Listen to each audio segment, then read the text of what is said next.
আসসালামু আলাইকুম। কেমন আছেন সবাই? আমি গত পরশুদিন ২ টা দেশি ঘুঘু এনেছিলাম। ঘুঘু ২ টা বেশ সুন্দর।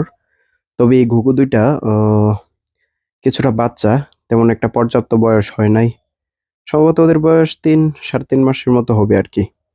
তো ওরা প্রাপ্তবয়স্ক ডিম দেওয়ার মতো উপযুক্ত হতে প্রায় আপনার ৬ থেকে ৬.৫ মাসের মতো লেগে যাবে।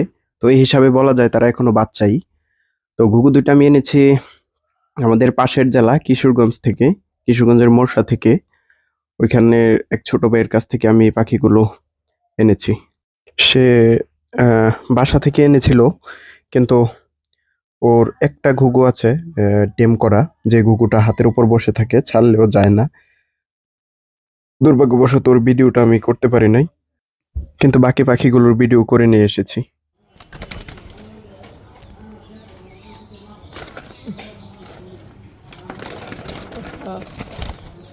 বেশি করে উঠে গেছে। তারপর আমার কাছে থাকা যে দেশি ঘুঘুগুলো, ওই ঘুঘুগুলো খুব সুন্দর হয়েছে। ওদের গলায় মালা হয়েছে। তারপরে ওদের সুন্দর নতুন সুন্দর পাখা উঠেছে। তারপরে লেজ অনেক বড় হয়েছে। তবে একটা ঘুঘু দেখলাম যার লেজটা এখনো ছোট, মানে পড়ে গিয়েছে আরকি, এখনো উঠে নাই। তো এই ঘুঘুগুলো কিন্তু আপনারা খাঁচায় দেখেছিলেন, যেখানে খুব ওদেরকে খুব বিশ্রী দেখাচ্ছিল। মানে ওই যে খাঁচার মধ্যে দৌড়াদৌড়ি করে উড়াউড়ি করে লেজ ফেলে দিত। কিন্তু এখন তাদের পুরো লেজটাই আছে ওদেরকে ফার্মে ছাড়ার পরে। এখন তাদেরকে দেখতে খুবই সুন্দর লাগে।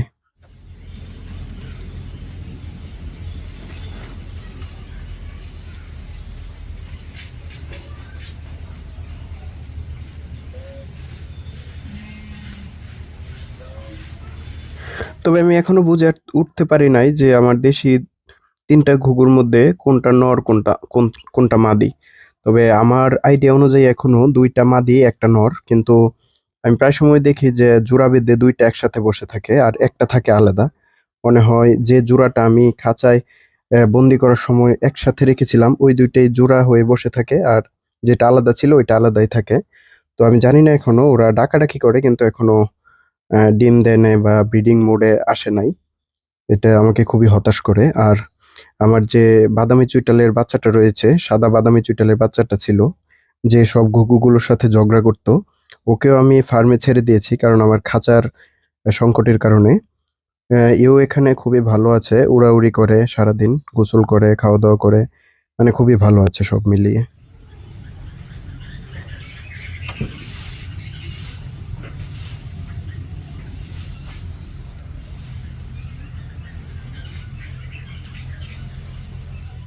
তারপর আমার যে দেশি ঘুঘুটা এনেছি, আ ঘুঘু ২ টা ঘুঘু এনেছিলাম, কিন্তু একটা ঘুঘু আ আমি খাঁচায় দেওয়ার পর খাঁচার ফাঁক দিয়ে বের হয়ে যায়। আমি বুঝতে পারি না যে ও বের হয়ে যাবে।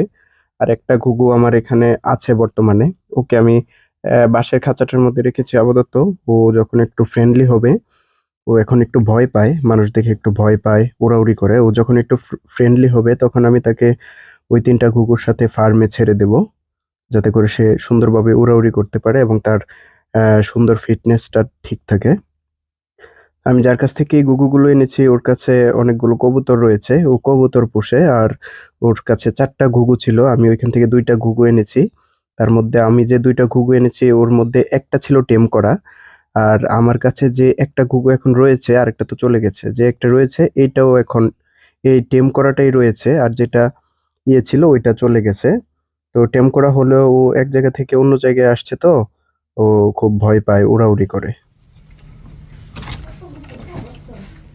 ঘুঘুগুলো নিয়ে আসার সময় পথের মধ্যে অনেক বৃষ্টি ধরেছিল।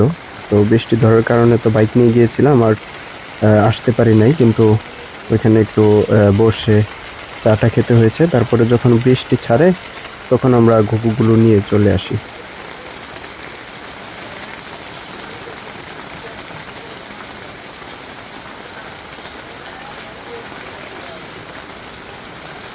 তো যাই হোক, তাদের অবস্থা এখন খুবই ভালো।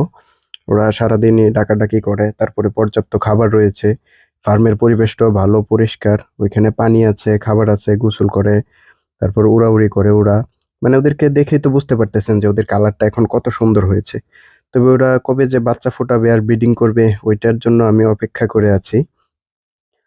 দেশি ঘুঘুর বাচ্চা হয়তো আমার চ্যানেলে আপনাদেরকে দেখাতে পারি নাই কখনো। কিন্তু আমি এই ঘুঘুগুলোকে নিয়ে আশাবাদী। ওরা কবে বাচ্চা ফোটাবে আর আপনাদেরকে আমি ভিডিও করে দেখাবো।